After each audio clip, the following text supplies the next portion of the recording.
Okay, let's talk about the Nintendo Direct Indie World Showcase combo that just wrapped up, because I of course have everything written down here, as I will take notes and cover all of this in Newswave tomorrow morning, 8 a.m. Eastern time. So if you want the full rundown, check that out then. I did have some things that I highlighted here, but I was looking at the Indie World and then the Partner Showcase, and just some of my thoughts and reactions around what we saw here. While I don't think it's going to be a particularly memorable event, I think it does make sense for sort of the position of the console now, and I do think it had some fun highlights, specifically though for mostly older people who this is playing into their nostalgia is going to have fond memories of these things. So if you guys enjoyed the video, hit that like button, subscribe if you're new, and let me know what you think about the Direct here, good or bad, down in the comments. So one thing I did want to point out, Balatro has certainly gone to the next level, as it's to the position where it can attract other game properties to it. And I think this is a fun path forward for Balatro. If you haven't played it, it's actually a pretty interesting spin on just a poker like card game, where it of course is digital. You play it on your Switch or your PlayStation or whatever, and in that case, it's like roguelike. You'll sort of power up your cards or your combos, like your full house or your straights or your flush. But here it looks like they're getting themed decks or themed cards with Witcher, Vampire Survivors, Dave the Diver, and Among Us. It's just a free update that's out today. The game has sold really, really well on Steam. It's like overwhelmingly positive, and right now I think it's rated as one of the highest games of the year. But I think this could actually be an interesting strategy for them in the future, and maybe they could start to attract even larger publishers and companies like a Capcom, or maybe like a PlayStation or a Nintendo. How cool would that be if Nintendo partnered with them and you could have like Zelda themed cards or decks in there, or Mario? I don't necessarily believe they would go that far with it, but you never know. I mean, this was a legitimate surprise even to see Witcher, right, and CD Projekt partnering with them. And then I also highlighted Sea of Stars that's getting the throes of the Watchmaker DLC next year in the spring. And I mean, if you look at Sea of Stars and Balatro, those are two games that in their years of release are kind of being viewed as potential candidates for Game of the Year, like just nominations. So seeing just more content for Sea of Stars is awesome. And then I'd say one of the big highlights here in the indie world for me is Peglin. I really liked Peggle back in the day. I would still occasionally fire it up from time to time just to check in on and do a board. Of course, kind of like Pachinko. And this one, they seem to have added a twist of it being a turn-based RPG roguelike game. So while you are shooting what looks like more of a digitized, like a 16-bit ball down and hitting a bunch of different pegs and stuff as it's going to the bottom, it looks like you'll also add that into some sort of battle that's going on at the top. So that is a fun twist, and it's out today. So it is one of those fun things where you see it and then it's just out. Now, the other thing was Pizza Tower, and that closed out the indie world, which people were legitimately freaking out and excited for this. I've seen many comments telling me I should try out Pizza Tower, and when I saw it here in this trailer, it looked absolutely off the wall ridiculous. It kind of reminded me a bit of like Wario Land from the Game Boy Advance. Kind of, maybe it was just the charging and the way that the character was running, and then it has sort of that Ren and Stimpy art style to it. So it definitely sets itself apart just with all of that, the gameplay and the art style. I mean, it's out today. Maybe I'll get a chance to check it out, but to be honest, it's been out on Steam this whole time and I still haven't checked it out. So we'll see. Maybe sometime over the winter into the beginning of 2025, get some backlog time. Maybe I'll throw that in there and check it out so that I don't actually make any progress on my backlog. Now, it went from the Indie World Showcase directly into the Partner Showcase. And again, we're going to touch on all of this here in a minute, just kind of where this is in the life of the Switch, because remember, it is in the 8th year, and based on what I saw here, it does look like we are to the point where a lot of the big third-party companies with their big original releases, or obviously Nintendo themselves, this being a Partner Showcase in the first place, have basically moved on to Nintendo's next system. And I think we are very close to it being revealed, and seeing the lineup here just continues to play into that. Some of the highlights, though: Tetris Forever. This looks awesome. If you're like a big Tetris fan, even a casual Tetris fan, you probably looked at this and said, okay, that looks pretty cool. 40 years of Tetris.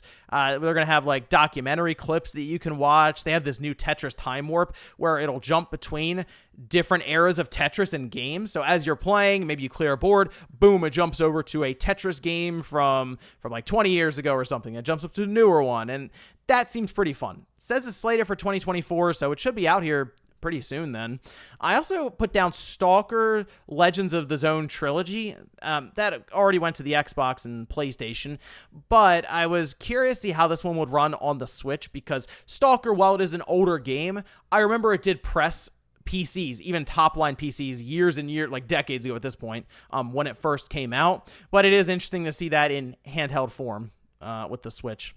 Now, there's two, I would say, that really made me stop and go, okay, that is pretty awesome, but I understand it's going to be more for nostalgia, and I guess you could just say old heads, was Capcom Fighting Collection 2. And I had to double check the lineup here, because even I was like, whoa, wait a minute, they're really doing this. Capcom versus SNK 1 and 2, Project Justice, which I've not heard Project Justice in forever, the Capcom Fighting Evolution, Street Fighter Alpha 3, Plasma Sword, again, that's one I'm like, oh, I forgot about Plasma Sword. I feel like I remember playing that on the Dreamcast back in the day, maybe after a rental or at a friend's house. And then Power Stone 1 and 2. We have not seen Power Stone in a collection of any kind, I believe, since the PSP. So this is a big deal to have Power Stone at least make some sort of appearance. It's not a brand new one, but it is that sense of, okay, maybe a newer audience can try out Power Stone, because it is a game that I, and I'm sure many people who were around during the Dreamcast days, remember very fondly. It was an awesome game to play with friends, and the Dreamcast played into that perfectly with the 4 controller slots, and you guys would run around in this arcade action beat 'em up style game, and it was a ton of fun. So that is an awesome collection to have announced. It's not out till next year, but still, Capcom's been kind of on a roll with some of these collections. That and that Marvel vs. Capcom collection. Really cool to see this stuff. And I assume seeing that, the Marvel vs. Capcom collection, and then this Capcom Fighting Collection 2 out in the next 6 months, 7 months maybe? That's exciting stuff. Okay, so one that people continuously asked about, because it disappeared for a couple of years, was the Suikoden 1 and 2 HD remaster. It made another appearance here finally, March 6th. So yeah, it's a little further away. I thought it would have come out this year just because we've known about it for a while, but next year. So there you go. All the Suikoden people have been asking, not too much longer. You've waited this long just for an update. So technically it's close, I guess. And then we had Castlevania Dominus Collection. Now, this is an awesome thing to see, because these are like top tier Castlevania games from the DS. That's what a lot of people saw here immediately. They're like, wait a minute. We have Portrait of Ruin, Order of Ecclesia, Dawn of Sorrow. Now, I was trying to figure out, because we've kind of theorized that this could have happened since we saw that Castlevania Advance collection. Well, the next logical step is having the DS Castlevania games come over. But remember, that relied on 2 separate screens. In this case, though, there are screenshots and stuff, and in the trailer they showed it a bit, where it looks like they kind of divide the screen up, and you have like your map and your area for your different powers and stuff. So they are sort of jamming it all into one screen, and then I guess when you don't need it, it's just full screen at that point for what you're playing.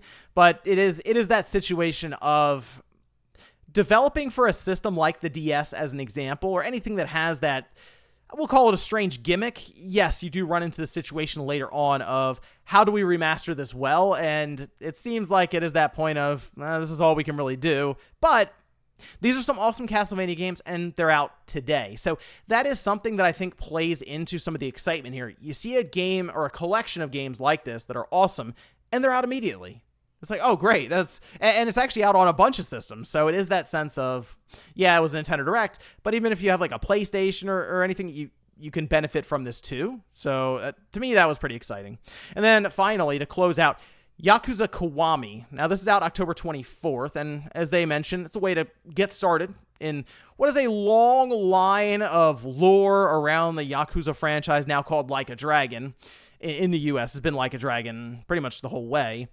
But it's interesting to see this, because there is history here with this. Back on the Wii U, they did put like a collection of Yakuza games on it, and it did not sell well at all. And we've had interviews in the past of like producers and stuff on the Yakuza franchise who are like, I don't know, the Switch audience, it probably doesn't line up with this sort of franchise. Like they talk about essentially Nintendo's platform just being nothing but family-oriented stuff. Doesn't make sense. It doesn't fit on there. But we've seen a ton of, just wild and crazy stuff on the eShop. Let's face it. The thing is, the place is overrun with M-rated games, to put it lightly. So having Yakuza there is just downright tame at this point. But I think it is an interesting thing to see because now maybe you could see the floodgates open for what is just a number of titles in that franchise making its way to Nintendo platforms. And I think that one in particular is very big for really the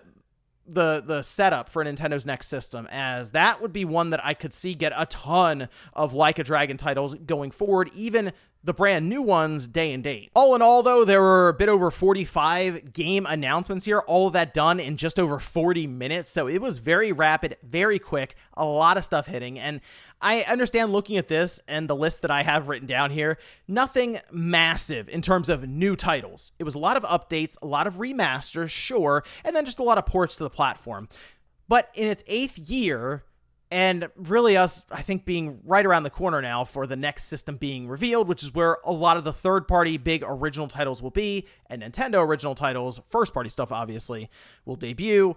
I think this is about what you can expect in the current spot of this system, and that's one of the reasons I think, just looking at it from top to bottom, 2 different presentations back-to-back, that was pretty good. There was at least a lot of content there and some really cool callbacks and stuff for people like me who have a lot of that nostalgia, of course, attached to it. But let me know what you guys thought about this one down below, if there was anything here that really stuck out to you, and if you're excited for maybe something like these Castlevania DS games coming over, or Power Stone making its long-awaited return since the PSP days. Thanks, guys, for watching, and I'll see you next time.